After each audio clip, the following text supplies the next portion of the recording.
Epilog. Selamat datang kematian. Barang siapa yang merindukan perjumpaan dengan Tuhannya, maka hendaklah senantiasa berbuat kebajikan dan jangan sekali-kali berbuat syirik, yaitu menyembah selain Allah. Quran Surat Al-Kahfi ayat 110. 5 menit yang lalu, ketika Anda membuka dan membaca buku ini, jauh lebih panjang jaraknya ketimbang kematian yang senantiasa mendekat. Karena yang lalu telah berlalu dan tidak bisa dipanggil kembali. Sementara kematian sudah pasti setiap saat, kian mendekat dan tidak bisa dihentikan atau disuruh berbalik arah. Karena sudah pasti datangnya, maka sikap terbaik adalah bersiap menyambutnya. Sebagaimana kita punya pengalaman bersiap-siap dan bahkan menunggu datangnya hari wisuda, hari ulang tahun, hari lebaran, hari pernikahan, atau peristiwa lain yang kita yakini pasti, padahal tingkat kepastiannya tidak sebanding dengan kepastian datangnya peristiwa kematian. Dimanapun kamu berada, niscaya maut akan menemui kamu, sekalipun kamu berlindung di balik tembok yang tinggi dan kokoh. Quran Surat An-Nisa ayat 78. Rasulullah pernah bersabda bahwa hidup di dunia ini bagaikan masa tanam, dan hasil panennya nanti dinikmati setelah meninggal. Oleh karena itu, kita bisa berempati dengan logika dan perasaan para petani yang begitu bergairah menanam dan mengurusi tanamannya dengan kasih dan antusiasme. Baik karena cinta pada pekerjaannya, maupun karena membayangkan datangnya hari panen. Jika harapan dan ramalan petani tentang hasil panennya ada kalanya meleset dan mengecewakan, mungkin akibat hama wereng atau rusak akibat banjir, maka hukum sebab akibat dari perilaku manusia bersifat mutlak. Siapa menanam kebajikan di dunia akan panen kebajikan di akhirat, dan siapa menanam keburukan maka akan panen kesengsaraan. Al-Quran memberikan ilustrasi orang-orang yang durhaka dan mengingkari nikmat Tuhan ketika maut telah datang baru muncul penyesalannya dan memohon pada Tuhan agar dikembalikan lagi ke dunia untuk berbuat kebajikan, karena selama hidupnya lebih banyak berbuat kejahatan. Quran Surat Al-Mu'minun ayat 99-100. Sungguh, sangat menyejukkan merenungkan sifat Allah yang Maha Kasih. Kalau seorang hamba berbuat kejahatan, maka dosanya hanya sebesar kejahatannya. Tetapi, kalau seorang hamba berbuat baik, pahalanya berlipat-lipat. Jadi, karena kasih sayangnya Allah, melakukan intervensi terhadap mekanisme hukum sebab akibat yang telah diciptakannya. Bahkan, Rasulullah pernah bersabda, barang siapa memohon pertolongan dan ampunan pada Allah dengan sungguh-sungguh, sesungguhnya di waktu malam, di saat yang lain tidur, maka Allah malu untuk tidak mengabulkan permintaan hambanya. Allah tidak tega melihat hambanya pulang dengan tangan kosong. Mirip orang tua tidak akan sampai hati menolak permintaan anak-anaknya, sekalipun sekali waktu sang anak menyakiti perasaan orang tuanya. Lebih dari itu, Allah membuka pintu-pintu jalan kebajikan sebagaimana Allah memiliki 99 pintu asmanya, dan pintu yang paling lebar adalah pintu kasih. Oleh karenanya, jalan terbaik mendekati Allah adalah dengan cinta, bukannya takut. Orang yang terikat oleh tali cinta kasih akan selalu siap berkorban untuk menggembirakan yang dicintainya, sebagaimana orang tua rela berkorban untuk menggembirakan dan menolong anak-anaknya. Jika hubungan cinta pada Allah dan Rasul-Nya telah tertanam dalam hati, maka ketika malaikat Israel datang menjemput, semoga bisa menyambutnya dengan senyum dan antusiasme. Ada juga yang memandang hidup bagaikan rekreasi dan shopping untuk bekal dinikmati di kampung akhirat nanti. Ketika rekreasi sambil shopping, janganlah membeli barang-barang yang tidak manfaat.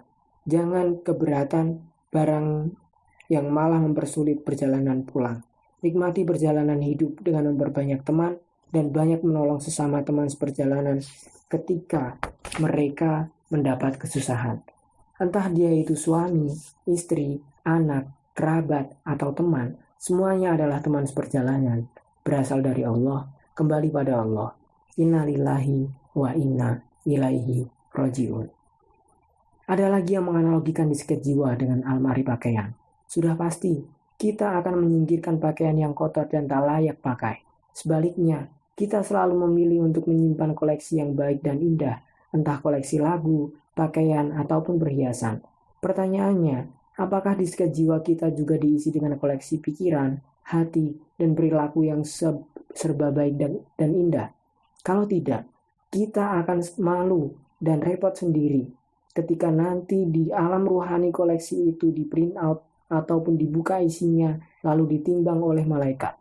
Tanpa sadar, setiap saat kita merekam jejak hidup dan rekaman itu tak akan terkena virus lalu terhapus. Badan ini pun memiliki rekaman pengalaman hidup kita. Pengalaman bisa naik sepeda sewaktu kecil, misalnya masih terekam kuat dalam diri kita sehingga sewaktu-waktu kita bisa mengendarai sepeda lagi meskipun sudah puluhan tahun tidak pegang sepeda. Lidah pun merekam berbagai macam jenis masakan sehingga ketika disuguhi makanan meskipun lampu dimatikan kita akan mengenalnya jika sebelumnya pernah kenal. Begitu juga sel-sel otak. Sesungguhnya tak ada memori yang hilang. Yang ada adalah kita lupa memanggilnya atau mengingatnya kembali. Allah mengajarkan agar kita selalu berusaha memperberat timbangan kebaikan dari timbangan keburukan, agar kita menutup rekaman keburukan dengan amal kebajikan. Setiap saat kita berjalan menuju pintu kematian, masing-masing kita sudah memiliki nomor urutnya.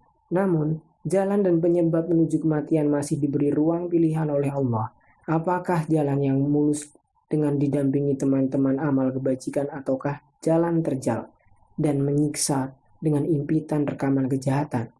Yang lalu telah berlalu, namun yang di depan masih tersisa pilihan untuk dinegosiasikan dengan diri dan Tuhan agar perjumpaan dengan Israel merupakan perjumpaan bersahabatan sesama hamba Tuhan untuk meneruskan rekreasi di alam rohani yang lebih indah. Yang terbebas dari suasana supek dan pengap yang merupakan panggung ujian, pergulatan dan metamorfosis untuk memasuki tahap kehidupan lebih tinggi, ibarat perjuangan kepompong untuk menjadi kupu-kupu yang kemudian terbang di antara bunga-bunga tanpa meninggalkan jejak kerusakan. Selamat datang kematian. Hidup dan mati adalah kehendak dan milik Tuhan. Manusia selalu sombong untuk merasa tahu semua rahasia alam dan kebesaran Tuhan. Manusia terlalu angkuh dan picik jika tidak mau dan tidak mampu mensyukuri kasih dan anugerah Allah yang terhampar di setiap sudut planet dan ruang kehidupan. Manusia sungguh tertipu oleh pandangannya yang rabun dan miopik ketika memandang kekayaan, pangkat, dan ilmu adalah segala-galanya yang diyakini menjanjikan kebahagiaan dan kemuliaan abadi. Ya Allah, Engkau pencipta kehidupan dan kematian. Dalam genggaman-Mu, nasib diri kami dan semesta ini. Tanpa bimbingan dan petunjuk-Mu, kami tak akan tahu apa makna dan tujuan hidup ini. Terlalu sedikit yang kami ketahui tentang rahasia lapis-lapis kehidupan yang Engkau ciptakan. Ya Allah, bukalah hati kami, pikiran kami, telinga kami, mata kami untuk bisa menatap dan menerima anugerah hidayah dan cahaya kasih-Mu, sehingga kami selalu istiqomah, optimis, dan produktif dalam menjalani kehidupan ini. Bimbinglah hati dan pikiran kami agar kami bisa menjadikan semua desah napas dan langkah kaki sebagai zikir dan sujud kepadamu, agar kami selalu merasa khusyuk bersujud di atas sajadah panjang, terbentang sampai ke pintu kematian. Ya Allah, dengan kasih dan pertolongan-Mu, bimbing dan tunjukilah kami untuk mensyukuri nikmat kehidupan dan kemerdekaan yang Engkau anugerahkan dengan iman yang kokoh, pikiran yang cerdas, hati yang suci, dan amal kebajikan yang tak pernah henti. Ya Allah, ketika suatu saat ajal tiba, jadikanlah hari itu sebagai hari wisuda kami mengakhiri jadwal hidup di dunia tempat bertanam untuk bekal perjalananku lebih lanjut. Tetapkanlah iman dan kecintaanku padamu. Anugerahkan kami keturunan dan teman-teman yang soleh dan bijak.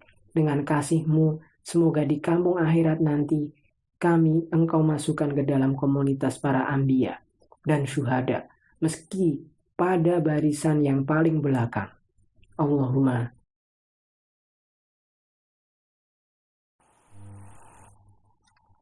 Beberapa ayat seputar kematian. Ingatlah, mau tidak mau, kematian akan menjemput Anda. Anda tidak mungkin lari darinya. Dimanapun Anda berada, kematian akan menjemput. Anda jangan pernah membayangkan bisa menghindarinya, sekalipun benteng dari baja mengelilingi Anda. Quran Surat An-Nisa ayat 78.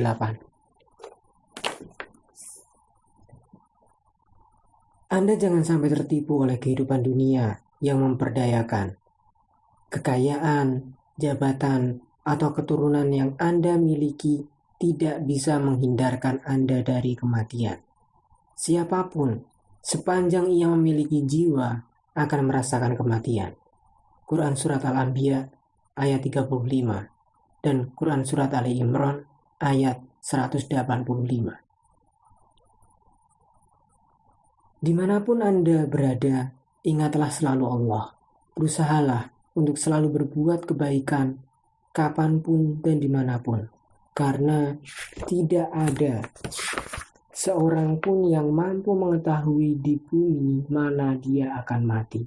Quran Surat Luqman ayat 34.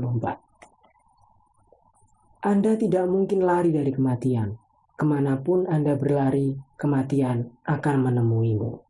Quran Surat Al-Jumu'ah ayat 8. Bila kematian telah menjemput, suami atau istri, anak, keluarga, teman, harta, dan jabatan akan Anda tinggalkan. Hanya amal yang akan menemani Anda. Amal Anda pula yang akan menentukan di mana Anda tinggal nanti. Bila amal kebaikan yang menemani, surga akan menjadi tempat Anda berlabuh. Quran Surat An-Nahl ayat 32. Sementara bila amal kejelekan yang Anda bawa, nerakalah yang akan Anda terima. Quran Surat Al-Ahqaf ayat 20. Semua perbuatan yang Anda lakukan selama di dunia tercatat dalam sebuah kitab. Pada saatnya, nanti kitab tersebut akan diserahkan kepada Anda. Dan Anda akan menemukan semua perbuatan Anda dari yang penting sampai yang sepele tercatat dengan rapi. Tidak ada sedikit pun pengurangan dan penambahan, karena Allah tidak akan menganiaya siapapun. Quran Surat Al-Kahfi ayat 49. Apa yang telah Anda lakukan di dunia akan ada pertanggungjawabannya. Ketika proses pertanggungjawaban berlangsung, mulut Anda akan dikunci, tangan dan kaki akan menjadi saksi atas apa yang telah Anda usahakan selama di dunia. Quran Surat Yasin ayat 65. Begitu juga pendengaran, penglihatan, dan kulit Anda. Semuanya menjadi saksi atas apa yang telah Anda kerjakan. Quran Surat Fusilat ayat 20-21. Pada hari kiamat nanti, kesengsaraan dan kebahagiaan akan terpancar pada wajah. Wajah orang beriman akan memancarkan cahaya putih berseri. Mereka bahagia membayangkan surga dengan segala kenikmatannya. Sementara wajah orang kafir terlihat murung, hitam kelam. Mereka ngeri membayangkan kesengsaraan neraka dengan segala azabnya. Quran Surat Ali Imran ayat 106-107. Anda tidak perlu larut di dalam kesedihan karena kepergian orang yang tercinta. Bila Anda beriman dan beramal soleh, Anda akan dipertemukan kembali dengannya di surga. Quran Surat At-Tur ayat 21 dan Quran Surat Al-Insyiqaq ayat 7 sampai 9. Dilahirkan di Desa Pabilan, Magelang pada tanggal 18 Oktober 1953. Pria yang akrab dipanggil Mas Komar ini memulai pendidikan agamanya di Pondok Pesantren Babelan. Lalu melanjutkan ke Fakultas Usuluddin IAIN, sekarang UIN Syarif Hidayatullah, Jakarta.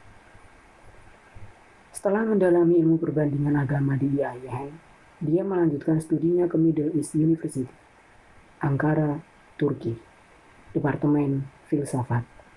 Dia juga pernah memperoleh beasiswa postdoctorate research di McGill University, Montreal, Kanada, selama 1 semester. Program yang sama juga pernah dijalaninya di Hartford Seminary, Connecticut, USA.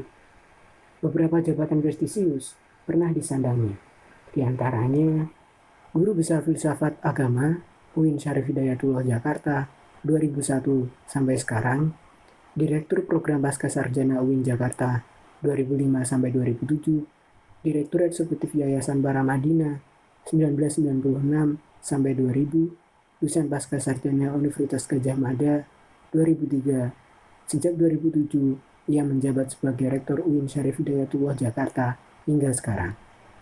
Cendekiawan yang selalu rapih dan bersahabat ini telah menghasilkan banyak tulisan dan diterbitkan oleh berbagai media massa Indonesia.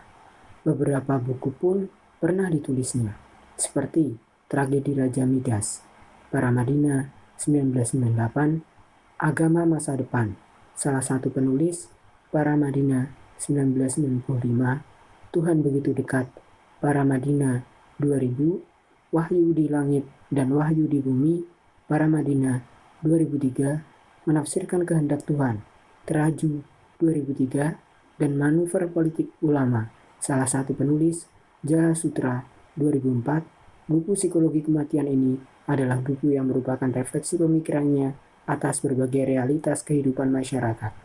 Buku tersebut mendapat sambutan luas dari berbagai kelompok masyarakat.